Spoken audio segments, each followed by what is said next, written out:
via the Sandful, but Charlie Dixon and Todd Marshall are tipped to return. Coach Ken Hinkley says the prospect of Port winning their 9th consecutive match is a big deal. It means a lot. It means a lot in the scheme of this season. It just means we keep our position and we protect our position on the ladder. We just need to keep numbering up with wins, and the more wins we can get, the better. That's because there's going to be a time in the season where this competition narrows in on everyone, and you just got to have enough wins in front. Brodie Smith and Mitch Hinge are expected to return for the Crows when they face the Suns in Darwin. Dual Brownlow medalist Nat Fyfe has agreed to a contract extension with the Dockers. He says he wants to repay the support he's been getting from FIVEAA fans. I would never have played footy anywhere else other than here, and I'm hopeful that they can be part of a pretty special couple of years coming up for our club. And Sydney FC captain Alex Wilkinson has announced his retirement. Now checking FIVEAA traffic. There's a crash to look out for at Anglevale Road near Heastlip Road. Edge and Gasworks slowing things up today at Woodville Gardens, Hanson Road near 3rd Avenue. Got speeds at 40 with the lane closed at the moment. It's busy right now, Smith Road at Bridge Road. And look out for a lane out of action at Eden Hills, Shepherd's Hill Road near Sturt Road. Speeds at 40 there too. Cameras, Aldershot Road, Lonsdale and Ascot Avenue at Vale Park. Did someone say free donuts? That's right. Donut King is giving away free hot cinema donuts this Friday to celebrate National Donut Day. Donuts, miss out. Conditions apply. Adelaide's most accurate traffic on 5AA. Now the 5AA forecast, cloudy this afternoon, a shower or two tomorrow, 21. The weekend, Saturday, partly cloudy, 21, then a shower or two Sunday, 21. Right now it's 17 degrees. More news as it happens on 5AA.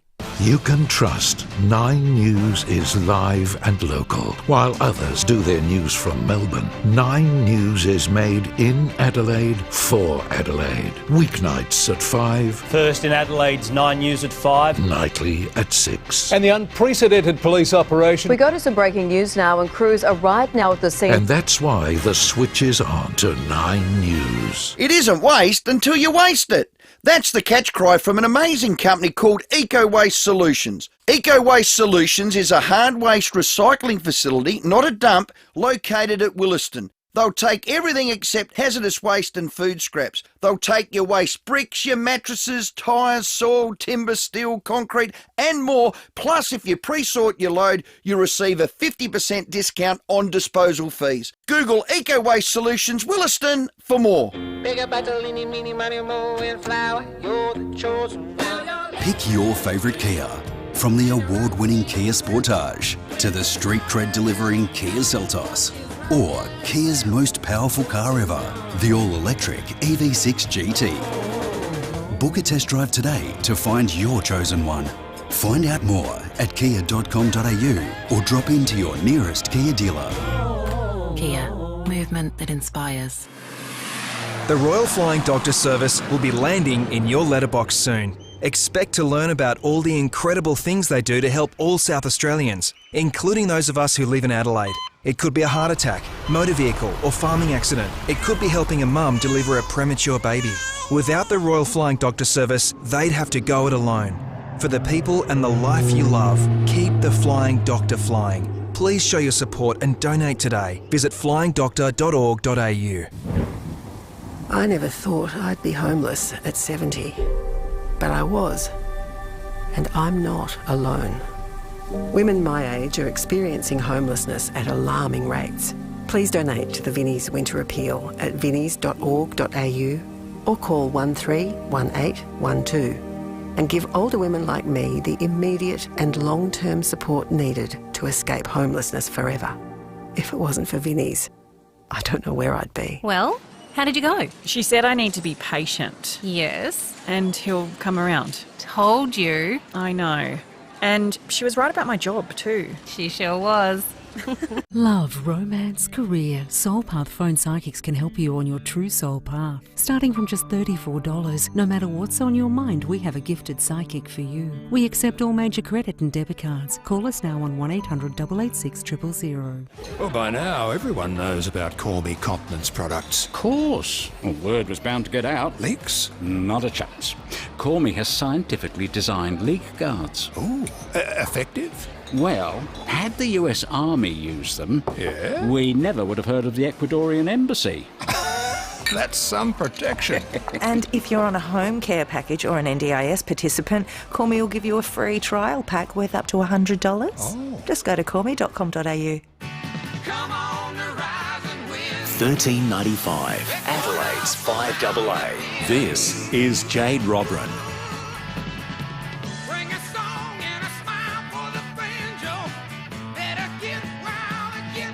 You better get a lawyer, son. You better get a real good one. You better get a lawyer, son.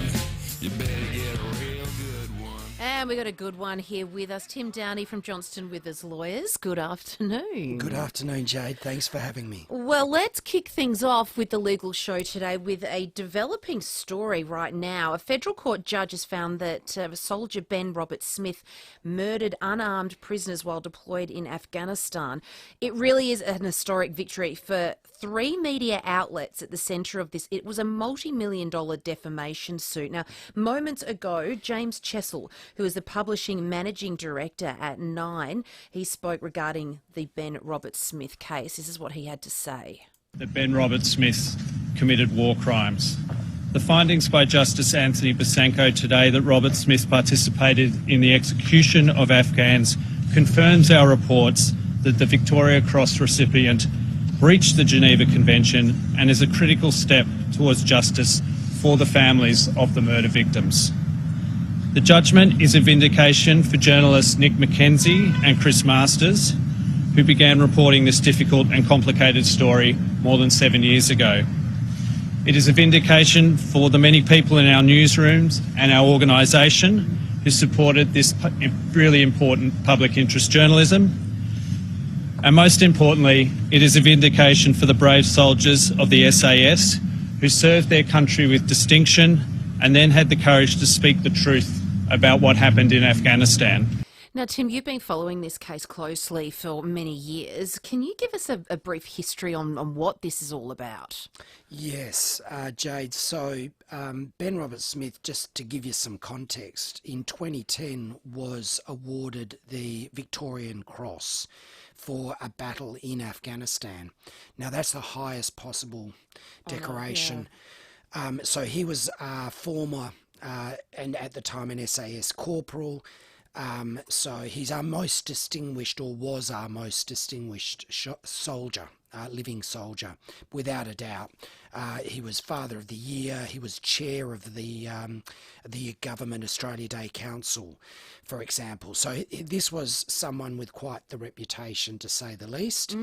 He represented Australia at the Queen's funeral as well, I believe. No, he wouldn't have at that funeral, I reckon, because this was in the middle of that. But I know what you mean. He met the Queen and he was decorated by the Queen. So we're talking someone that really, reputational-wise, couldn't have got any higher. Yeah. His father's a judge, the whole bit. He comes from West Australian royalty. Wow. So, and worked for, at the time, and worked for Kerry Stokes at Channel 7, I understand. So an extremely well, distinguished soldier and person. But in 2018, The Age, Sydney Morning Herald, Canberra Times published a number of stories, and these two journalists you heard the name of there, Chris Masters and Nick McKenzie, were behind the stories, and the stories made extremely serious, horrendous allegations of what he had done in Afghanistan around 2012, and they are, when you read the allegations, and I won't really go into them because, to be honest, they're quite distressing. Okay. Yeah, they're really distressing, but the bottom line, the most heinous is effectively 4 murders that they alleged he'd been a part of or committed or had conspired to be committed within, and serious bullying and intimidation in respect of comrades, and a lot of behaviour that came from that, and then trying to cover all of it up. So that was the basis of their stories in 2018. So here you've got this person with this impeccable reputation, and these newspapers, and I should say owned by Channel 9, came out and published these really serious allegations. Huge story. Huge story, massive story. So he sued. And The case went for over 12 months. There were 100 sitting days, which is extraordinary. The costs are reported to be around 35 million. Wow. Are the total costs, all right? So that would be his cost and, you know, the other side's costs altogether. So an extraordinary amount of money. Yeah. And that happens when you've both got an army of lawyers appearing every day for whatever period. And of course, as we know, within just an hour ago, the judge, after considering all that evidence, has now ruled that effectively those stories on the balance of probability, all right, so not beyond reasonable doubt, but on a 50-50 basis, that they had established the truth of those allegations. Okay, so does that necessarily mean he committed these, or the journalists had enough information to run with this story? The latter. So, and that's a really critical distinction to make. So definitely, we have two standards in our legal system. One is beyond reasonable doubt. That is the criminal standard, and he has not been found guilty of that. So that's a really important point. No charges, for example. He's not been accused of any charges or anything like that. He's not up for murder charges. It's just whether this story was able to run under enough information. Because remember, he brought this case, so this is his case. He's suing them for defamation, right? And they are defending it. They are defending the defamation claim.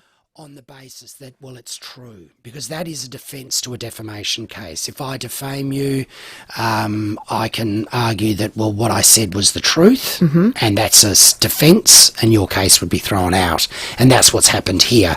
This is so irky because it almost points a finger where there's mud, where there's mud it sticks. Do you know what I mean? Like it almost looks like, well, he has committed these. Like that's what this ruling will look like on the streets. To people walking the streets out there. Yeah, well, his reputation is obviously now completely gone. And a lot of people, like as a lawyer, that's one argument you give people not to pursue a defamation case because you're, in most cases, better off letting the allegations go. People will forget about it and move on with your life. If you sue in defamation and you lose, as he has, then you've doubled down, you've tripled down, because all of a sudden it's been found that those allegations, on the balance of probability, were substantiated. So, so what now? Really, really, really major story.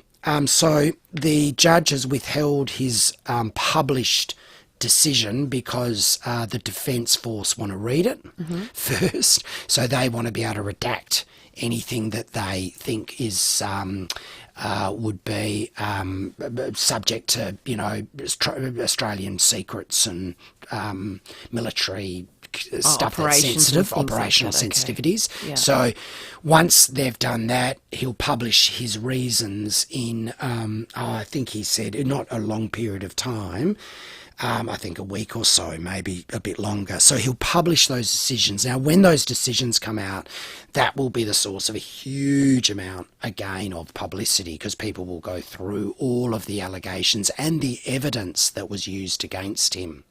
Wow.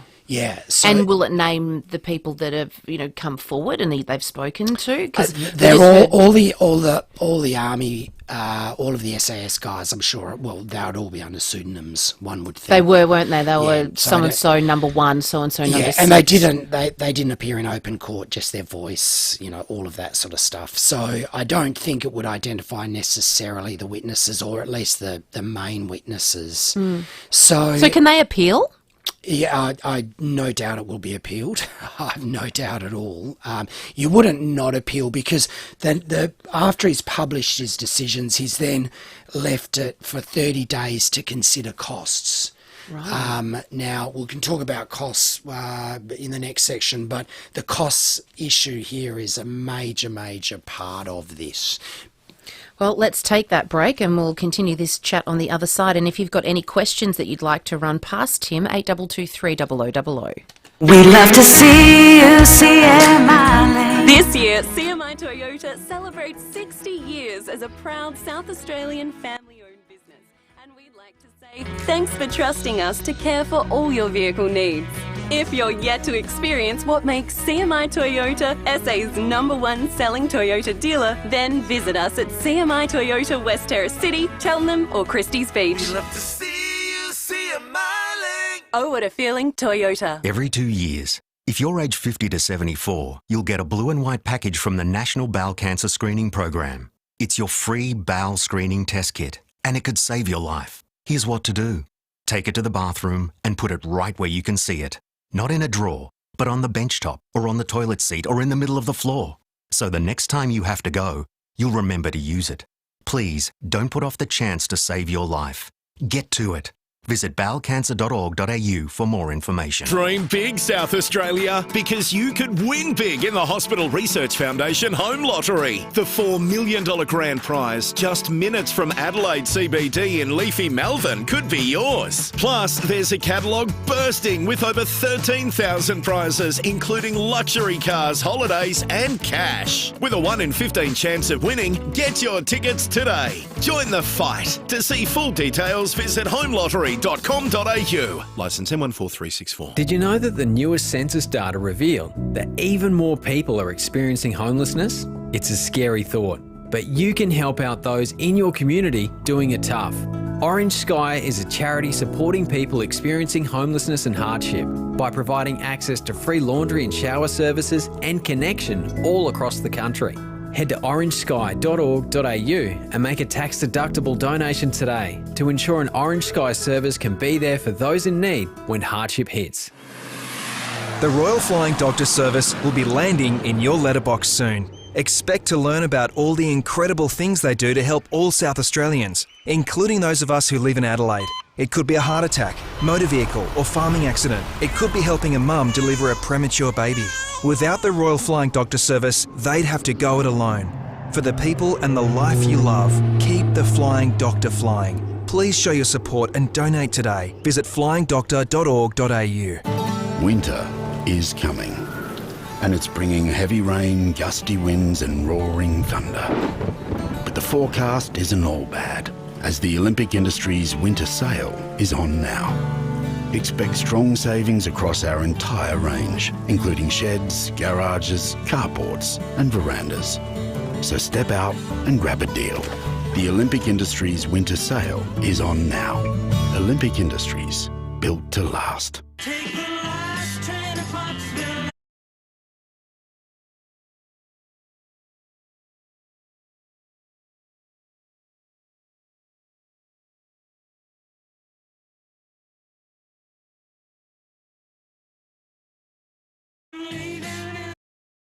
Afternoons and the Legal Law Show with Tim Downey from Johnston Withers Lawyers. Now, today we're talking about the Ben Robert Smith case. A federal court has just found, a judge has just found that Ben Robert Smith murdered unarmed prisoners while deployed in Afghanistan in a historic victory for 3 media outlets. We are just going to play again. This is James Chessel, who is the boss there at Nine. This is his response a short time ago. That Ben Robert Smith committed war crimes. The findings by Justice Anthony Besanko today that Robert Smith participated in the execution of Afghans confirms our reports that the Victoria Cross recipient breached the Geneva Convention and is a critical step towards justice for the families of the murder victims. The judgment is a vindication for journalists Nick McKenzie and Chris Masters, who began reporting this difficult and complicated story more than 7 years ago. It is a vindication for the many people in our newsrooms and our organisation who supported this really important public interest journalism. And most importantly, it is a vindication for the brave soldiers of the SAS who served their country with distinction and then had the courage to speak the truth about what happened in Afghanistan. So that is James Chessel, who's the Publishing Managing Director at Nine. Now, Tim, I want to ask you, now that they've established the truth here in the courts, what next? He made a very interesting point there, most importantly for the soldiers and families. What could happen next? Yeah, he described it as a critical step. So for justice in terms of the families. So I read that as being that the families of the victims now are presumably likely to come forward and seek some sort of outcome, prosecution, compensation, whatever it might be. So that's, I think, a really critical element of it as well, is that they will now be able to come forward because they won't be defaming him if this present judgment stands, because what's been said's been found to be the truth. Right. So I suspect they'll now come forward. Presumably because he's talking about a critical step for their justice, so a step meaning that they're going to pursue something. He also calls it a vindication for the soldiers.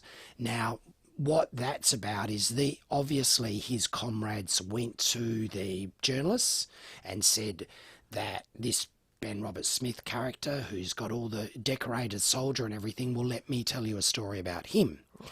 So that's the source. That was obviously the source for Chris Masters and Nick McKenzie had to come from those soldiers. There's no one else who could have been their source. Yeah. So they were their hidden source for the story. So it's a vindication for them because they've said the story, and Chris Masters and Nick McKenzie have believed them. Effectively.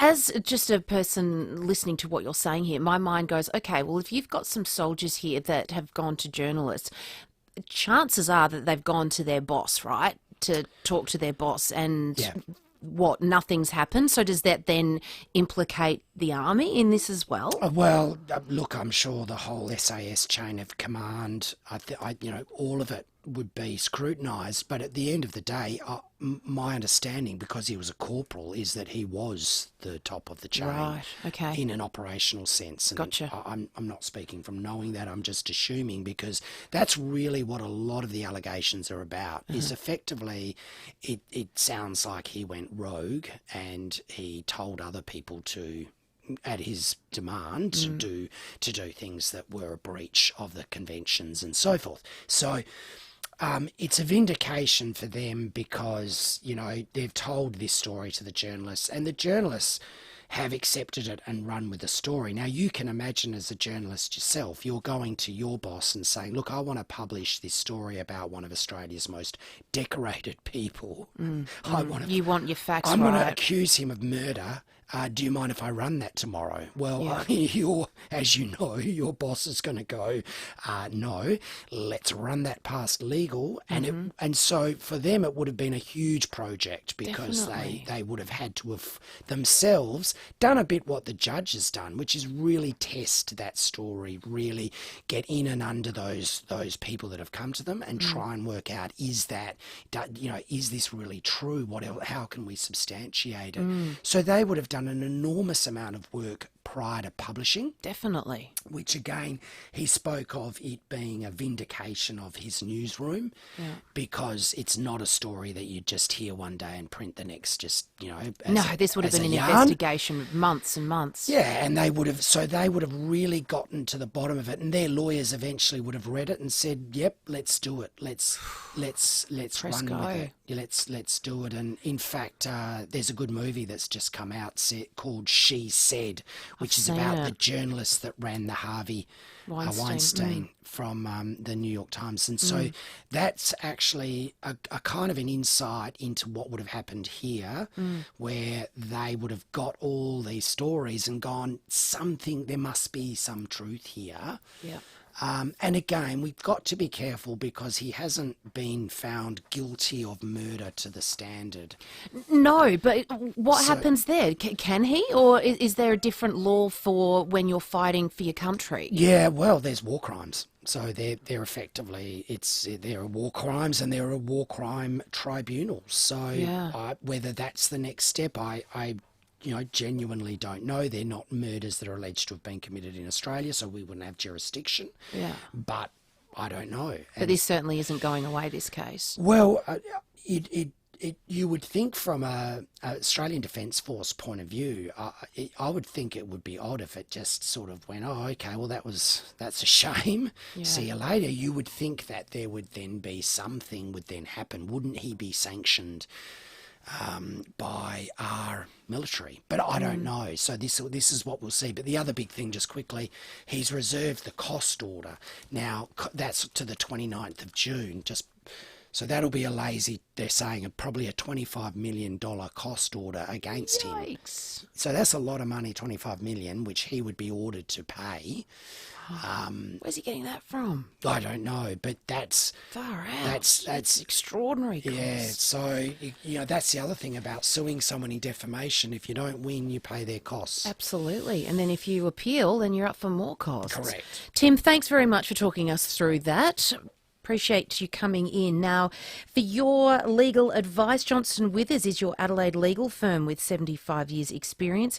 You can check out and contact the team at johnstonwithers.com.au. This is Adelaide's 5AA. Good afternoon. Mel Usher with the latest news headlines.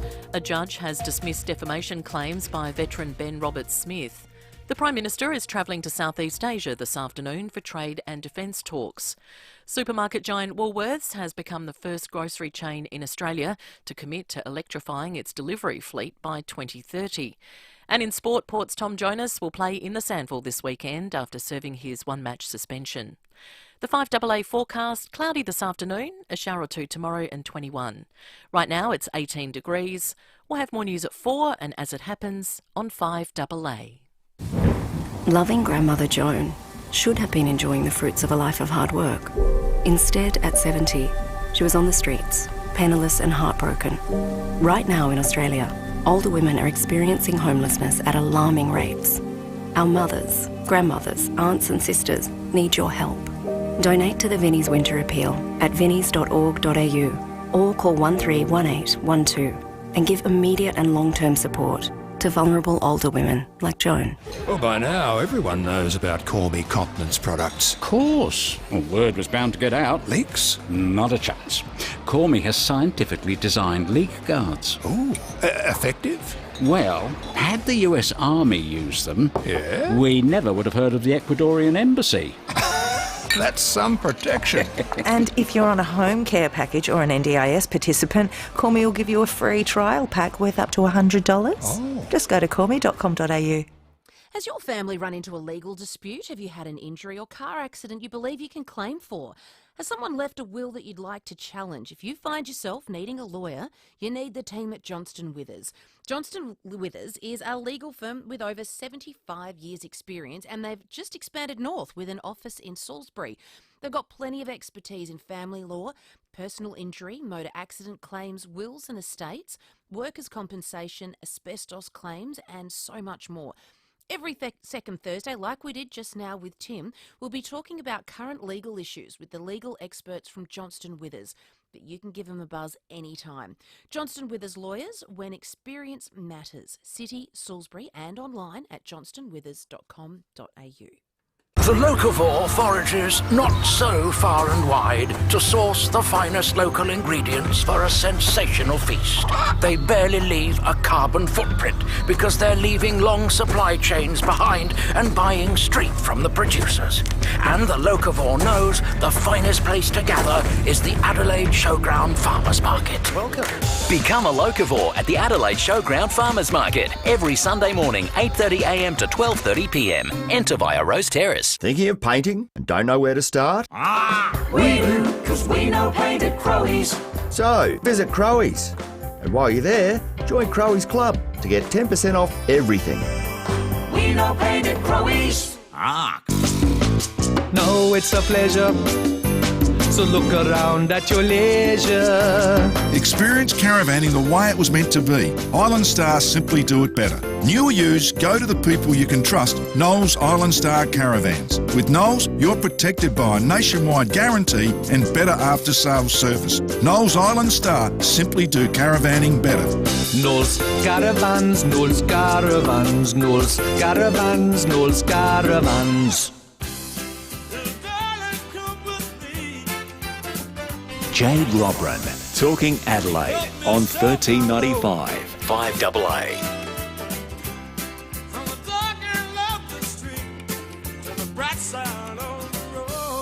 Welcome back to Afternoons. It's 25 minutes to 4 o'clock. We are live streaming, all thanks to our good mates at Foodland Supermarkets. You can jump online at 5AA.com.au, Facebook, and also YouTube. Now, cows eat grass, right? Yes, well, not the cows on our next guest's farm. Well, they sort of do, but with something else thrown in. James Mann is one of, if not the biggest dairy producers in the southeast, and he's feeding his cows chocolate and lollies. Why? Well, let's ask him. James, who's also the chair of Dairy Australia, joins us now. James, welcome to Afternoons. Thank you, Jade. Thank you very much. All right, chocolate and lollies, hey, they're living the good life. Oh, yeah. We'd like to look after our cattle, so absolutely. Just a few. Yep. Now, when I read this, all I thought is, what are your kids thinking? What do they say about this? Are you generous with them as well? Yeah, from a different source. So the kids have to be kept away from that lot of lollies, but certainly, yeah, they're a bit like normal kids. They're growing up a bit now, but they were certainly keen on the chocolate at certain times. What kind of chocolate are you giving your cows? We're fortunate enough to get hold of the waste product out of Mondelez in Melbourne, so Cadbury's brand, so anything that Cadbury's come out of the Cadbury factory. So the cows they're not fussy? No, not fussy at all, actually, not fussy at all. So a bit of chocolate, lots of snakes and a bit of honeycomb, bit of coconut from Cherry Rights, like however it comes, we take it. Milk or dark?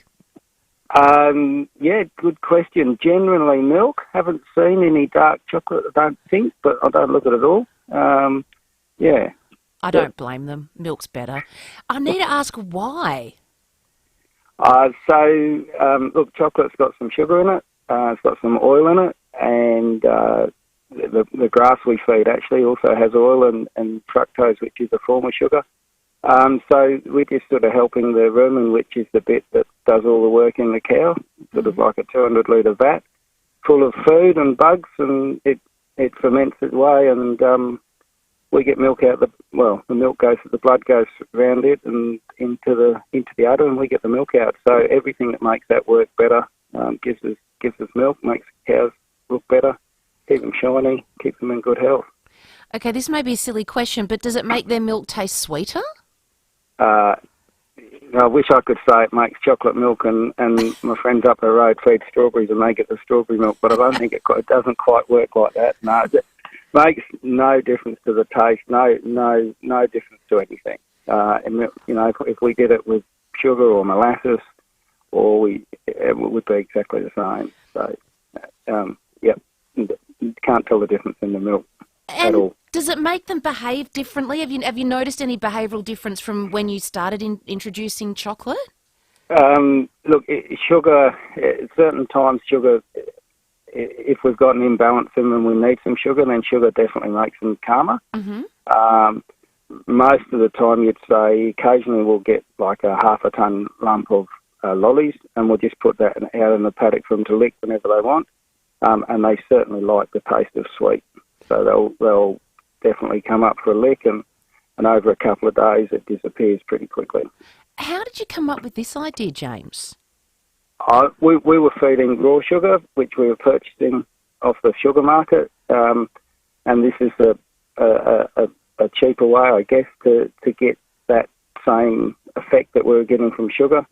And we were also talking to a guy that was picking up the waste lollies out of those factories and looking for a home. So all things sort of lined up, and we helped him by taking the product and converting something which was waste into food, and we got our sugar at a cheaper price. So both of us were happy, and the cows were happy. Absolutely. I think they're the happiest. So essentially, you're I guess, stopping a bit of landfill. Well, I guess. You'd have to ask Mondelez what was happening to it before. I really don't know, but potentially that. But anyway, whichever way, we're converting something that would have been an issue for somebody into food. So that's a good thing. So, James, are you one of the first to do this, or have people been feeding cows sugar for a long time? I think people have been feeding these sort of products into cattle for a long time, whether it's into dairy or into beef feedlots.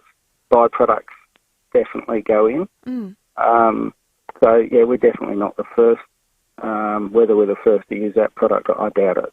I think it's been going on for, 25 years anyway. It's a bit of fun. So where does your milk go?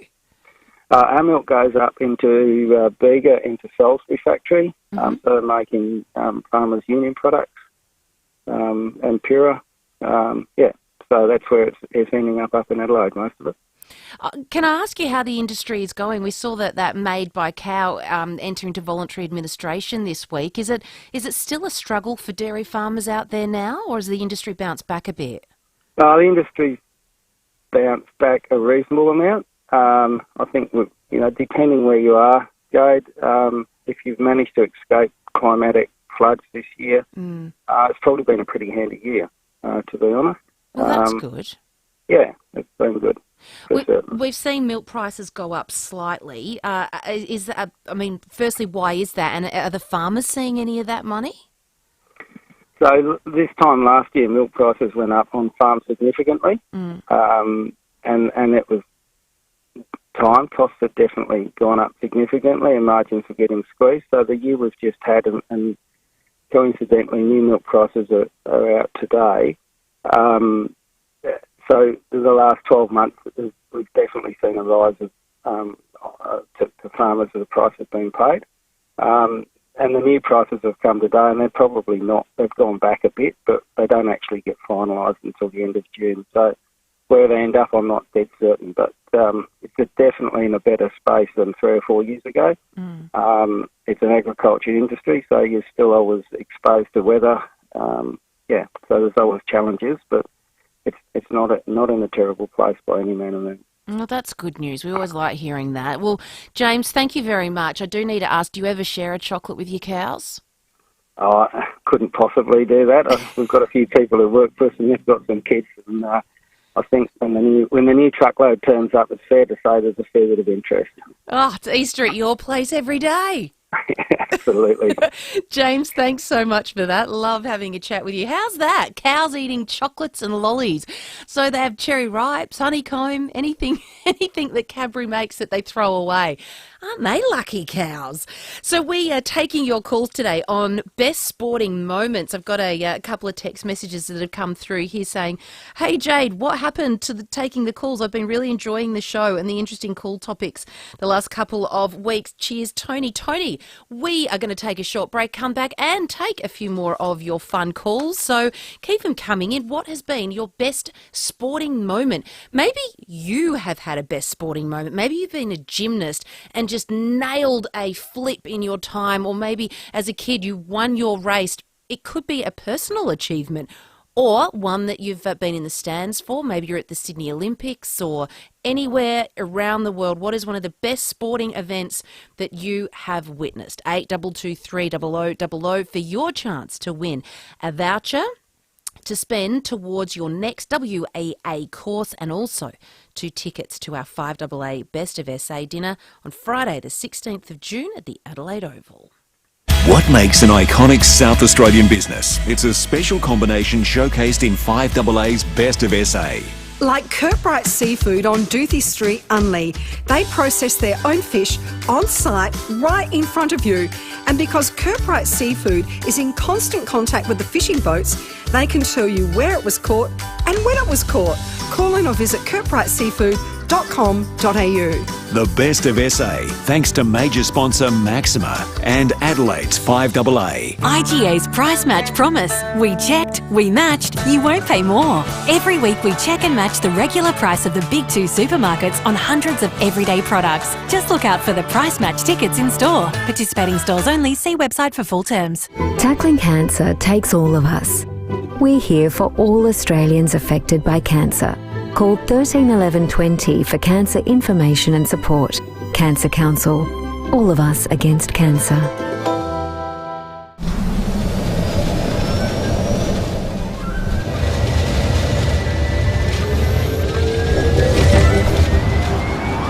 The Kia EV6 GT. A sleek, pure electric supercar. Enjoy your flight.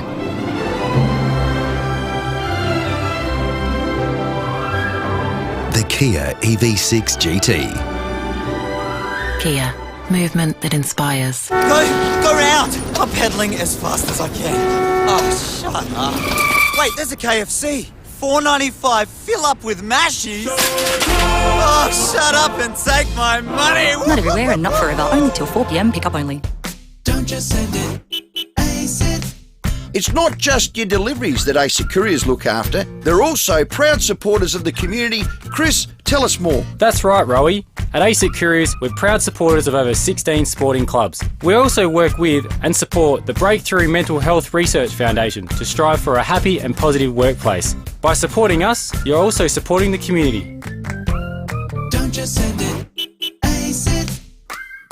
The Teacher's Accuser, the gripping new podcast from Hedley Thomas and the team at The Australian. Follow the trial of convicted murderer Chris Dawson as he pleads not guilty to carnal knowledge of a schoolgirl. Available wherever you get your podcasts with extended coverage at theteachersaccuser.com.au.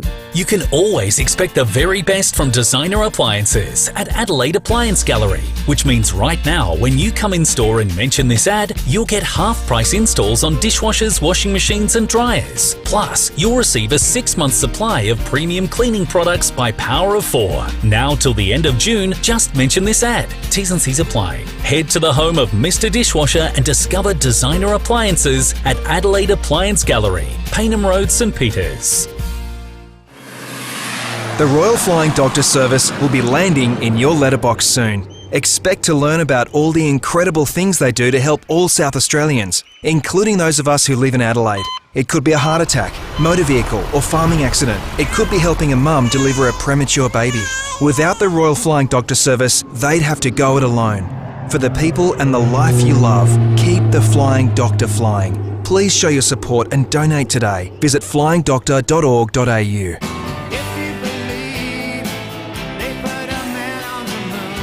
$13.95, Adelaide's FIVEAA. This is Jade Robran.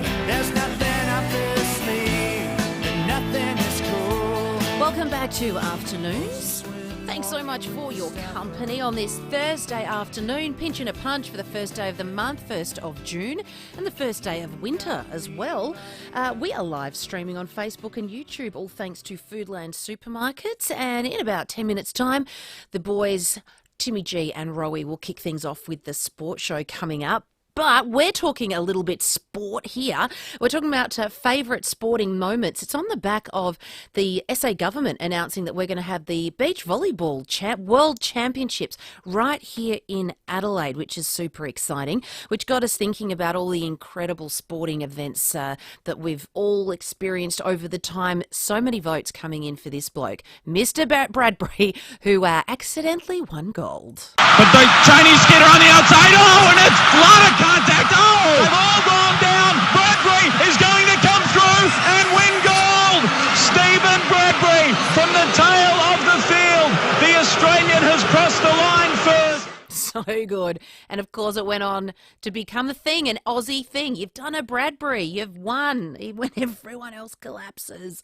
So you're for your chance to win a couple of tickets to be our guests at the FIVEAA Best of SA dinner on Friday the 16th of June, and a voucher for the Workers' Education Association valued at $100. Call in and let us know what's your best sporting memory. 8223 0000. We've got Bill in Lockley's on the line. G'day, Bill. G'day, Jade. How are you? I'm good, thanks, mate. What's your favourite moment? Okay, it's interesting because in 2020 I was a volunteer at the beach volleyball at Bondi, and I was actually on the court there during the whole tournament there. Oh, and of course, unreal. as you're aware, the grand final in the women's was between Brazil and Australia. Yep. And for me, the highlight there was, apart from the Australian girls winning the gold medal, was that very soon after the match, they had the presentation for the medals. Yes. And I had a flag given to me from the stands, which I then gave to Kerry Potas for her to drape around her shoulders to receive the gold medal. So I was very, very thrilled to be able to do that. So for me, that I was remember important. that. She didn't take that flag off. Yeah, yeah, and in fact, it was Deborah Hutton that actually gave me the flag from the stands. So she was actually sitting with a couple of people that I knew from SA Volleyball. Yeah. And so she reached out over the balcony, over the front of the stand there, so I was able to grab the flag from her and then give that flag to Kerry to drape around her shoulders for presentation of the medal. So that was a real highlight for me. Oh, you know, as much as you remember that, she would remember that as well, that moment. There's those little things in time where you go, oh, that there's just moments, and I'll never forget those girls. That whole arena was going absolutely berserk, wasn't it? Wasn't it crazy to be there? Oh, it was amazing, and particularly when you consider that the Brazil girls were the hot favourites. Yes, they were. And Kerry and Natalie did a fantastic job to get into the final, and then to just win that final was just unbelievable because they were such underdogs, and to get up and win it in front of the home crowd, it was just, everyone just went ballistic. It was just an unbelievable sensation and feeling, and so that will certainly stick with me for a long, long time. So to hear that we're getting the world champs for beach volleyball here, that's a good news story for you then? Oh, it is. It is. I was involved many years ago with more so indoor volleyball, and that was just when beach volleyball was starting to, I guess, emerge here in Australia, and they based it here in Adelaide. And so I was originally going to work at the indoor volleyball, and then the opportunity came to work at the beach volleyball, and I'm glad I did. And it was just a fantastic experience. The atmosphere there was just electric. It was absolutely fantastic. And then to see a fellow South Australian win, be part of the team that won the gold medal, that was just unbelievable. Yeah, so it was fantastic. So I've still actually got a volleyball from there that I managed to get the signature of 10 of the 12 medalists. So I've got the signatures of all bar, I think, the bronze men's medalists there. So I ended up getting the gold medalist from the men's in one of the Manly bars at about 3 a.m. that night. But yeah, so it's a nice memento to have. Oh, most definitely is. That's a ripper call. Thank you very much, Bill. Well, I reckon we can recreate that whole vibe here in South Australia when it comes. Let's go now to Carly Burns, who's from Lifeblood, because there is an emergency services call out. Desperate urgent call for O and A blood donors as the flu season hits. Carly, thanks very much for joining the program. This is you've hit a record low, is that right? That's right, Jade, and thanks for having me. So, as you mentioned earlier, it's the first day of winter. We're heading right into cold and flu season. So, we're already seeing thousands of people having to either cancel or reschedule appointments. So, we're looking for O and A blood donors in particular to step up and fill those appointments. So, how many people does that look like? So we're looking for around 8,500 people over the next fortnight to plug those gaps, as you mentioned. In South Australia, we'd love around 550 people to either give us a call or jump on our website, book an appointment and come in, especially if you haven't donated for a while. We would love to see you. So when these levels drop so low, can you just explain how dire that is for the system? Yeah, so as we head into winter, we usually do see a reduction in appointments, but our appointments are actually really strong at the moment. It's just that demand for blood and blood products is the highest it's been in around 10 years. Mm-hmm. So at the moment, there's no risk to someone in an emergency surgery that won't get the blood that they need, but what it might mean is that in less urgent situations, some patients may have to wait if we don't boost stocks urgently over the next couple of weeks. And for those that haven't donated blood before, just explain, it's a pretty easy process.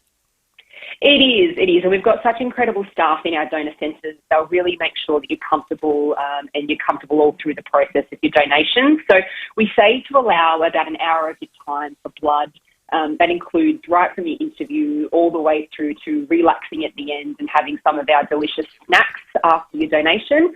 Allow a little bit longer if you're doing a plasma donation, but if you want to speak to one of our staff members, they'll talk you through it and make sure that it goes smoothly for you. And bonus, you get a little tea and bicky at the end. Absolutely, and if you haven't been in for a while, you might be surprised at our refreshment offerings. So most of our centres have now got hot food, tea, coffee, milkshakes. It's a pretty nice treat for after your donation to make sure that you're feeling fit and well and get on your day. Beautiful, Carly. Thank you so much. And you can contact the team at Lifeblood 13 14 95 or jump online lifeblood.com.au, and there is also the Donate Blood app. So South Australia, we need 550 people to donate blood. So it is for O and A blood donors. That is the urgent call for them. But of course, all blood is always, always in need. Let's go to Kay in Woodville now, who's called in about a sporting moment. Hello, Kay. Oh, hi. Nadia Comaneci was 14 and she got a perfect 10 at the 1976 Montreal Olympics. Oh, we just held our breath because you know how they can slip and nobody else got one before then. I think there have been a few since. But guess what? She looks like you. There's a picture really? in the on Is this on the ice Google. skater? Sorry? Is this the ice skater? No, gymnast. Oh, that's Romanian, right. Romanian gymnast. Oh. I can't believe she's gorgeous like you.